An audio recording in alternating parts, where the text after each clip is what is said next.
al comenzar el día. Encuéntrese con el Señor temprano por la mañana. Después de despertar, haga una respiración de vida. ¡Oh, Señor Jesús! Es hora de hablar con Dios y disfrutar de su presencia a través de su palabra como el alimento diario.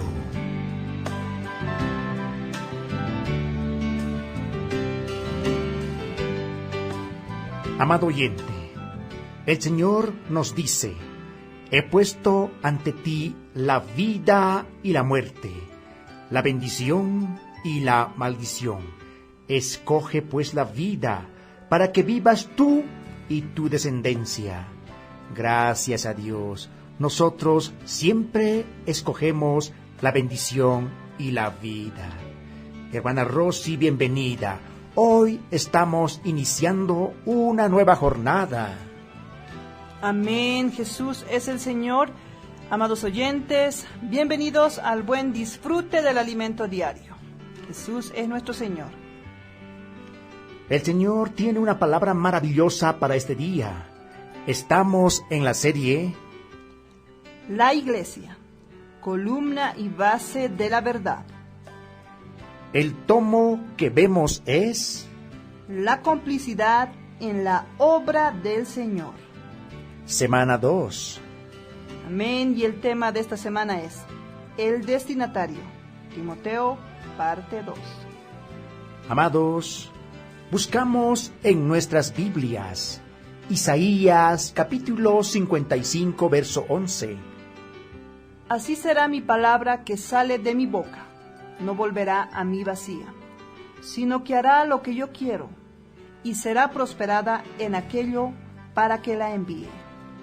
Señor Jesús, así será mi palabra, dice el Señor. Amén, así será mi palabra. Oh Señor Jesús, que sale de mi boca. Amén, que sale de mi boca. Oh amado, tu palabra sale de tu boca, Señor Jesús, y no volverá a mí vacía. No volverá a mí vacía, sino que hará lo que yo quiero. Oh, qué precioso. Sino que hará lo que yo quiero. Y será prosperada en aquello para que la envíe. Aleluya. Y será prosperada en aquello para que la envíe. Amados oyentes, hoy veremos la función de la palabra profética y la operación del Espíritu. Alabado sea el Señor. El título del mensaje de esta semana es El destinatario, Timoteo, parte 2. Durante este tiempo veremos la preparación del joven Timoteo y las experiencias que vivió junto al apóstol Pablo, así como la importancia de la complicidad adquirida entre los dos en la obra del Señor. No es fácil transmitir el encargo de las 2 epístolas a Timoteo, pues su contenido es muy denso. En ellas, el apóstol Pablo habló sobre la fe objetiva, la economía de Dios y la palabra saludable. Además, en contrapartida, habló de las fábulas, de las genealogías interminables y de las enseñanzas diferentes. Dios nos indicó las 2 epístolas a Timoteo para el tiempo de hoy, porque su encargo es prepararnos para el final de los tiempos. Eso nos dará una visión panorámica del motivo por el cual estas epístolas fueron escritas y también de la situación de la iglesia. Este contexto nos ayudará a entender mejor lo que hay por detrás de cada versículo. Amados, no pretendemos hacer una explicación de cada libro de la Biblia. Tampoco somos especialistas en hacer comentario versículo por versículo. Esa no es nuestra intención. Nuestra carga es exponer a la iglesia la palabra profética, la palabra que el Señor habla a su iglesia en el momento presente. Amado oyente, ¿usted sabe exactamente qué es la palabra profética y cuál es su función?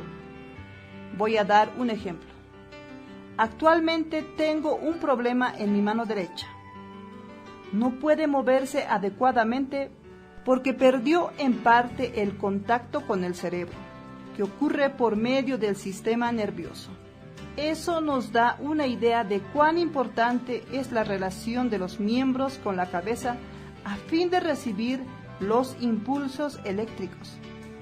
Espiritualmente hablando, los impulsos espirituales para que el cuerpo se mueva vienen de la palabra profética. Cuando Dios nos da su palabra, no es simplemente para aumentar nuestro conocimiento bíblico ni para que podamos entender y hablar de una buena doctrina. La palabra profética es para que Dios opere en favor de la iglesia.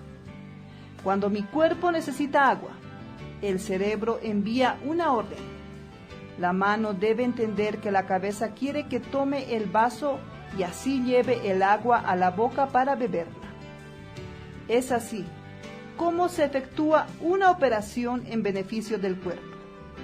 Por tanto, la palabra profética es para que Dios opere hoy de acuerdo con su voluntad. Es decir, esta es la función de la palabra profética. Además de fundamentarnos en las Escrituras y llevarnos al pleno conocimiento de la verdad. Aleluya. Otro punto muy importante es la operación del Espíritu Santo. Dios envió a su Hijo en carne para vivir como un hombre. Jesús fue obediente al Padre hasta el fin, muriendo en la cruz y realizando de esa manera la redención por las personas. Cristo fue aprobado por Dios y fue confirmado al ser resucitado.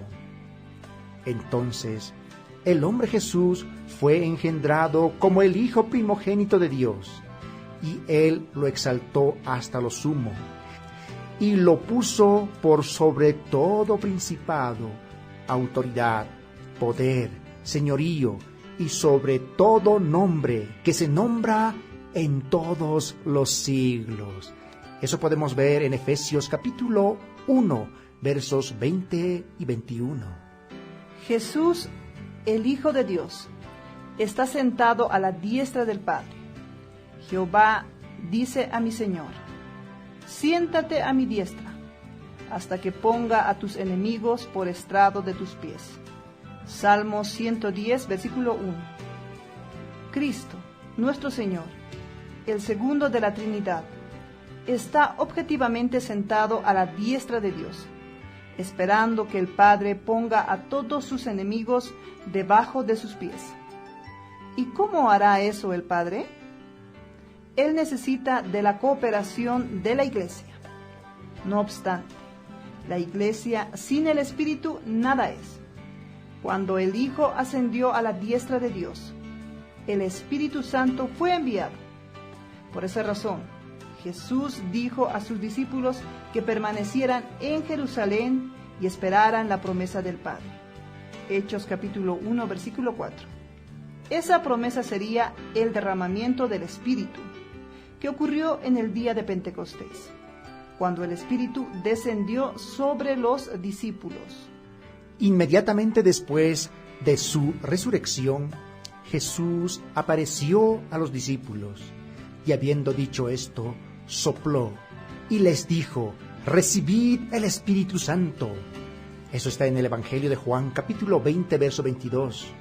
Nosotros lo recibimos en el momento que creímos en el Señor Jesús, el día de Pentecostés.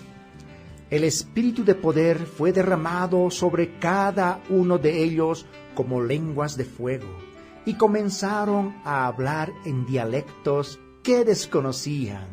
Eso está en Hechos, capítulo 2, versos 1 al 4. Ese fue el comienzo de la operación del Espíritu. Hoy el Espíritu es el que opera sobre toda la tierra y en todas las circunstancias. Por ejemplo, un colportor dinámico que es movido por el Espíritu Santo sale a la calle, contacta a una persona y le escucha decir lo siguiente: hoy tuve un presentimiento de que Dios me diría algo diferente. ¿Quién operó eso? El Espíritu. El colportor no tiene la capacidad de trabajar en la mente ni en la vida de las personas. Amado oyente, estamos en la era de la operación del Espíritu. Él trabaja en todas las personas, incluso en nosotros. Aleluya. Él trabaja en todas las personas, incluso en nosotros. Oh Señor Jesús.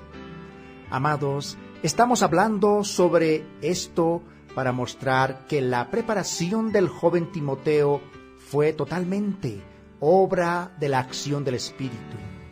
Esto también está ocurriendo con usted que escucha este mensaje. Sin embargo, el ser humano necesita dar su consentimiento, porque tiene libre albedrío y puede escoger entre la bendición y la maldición.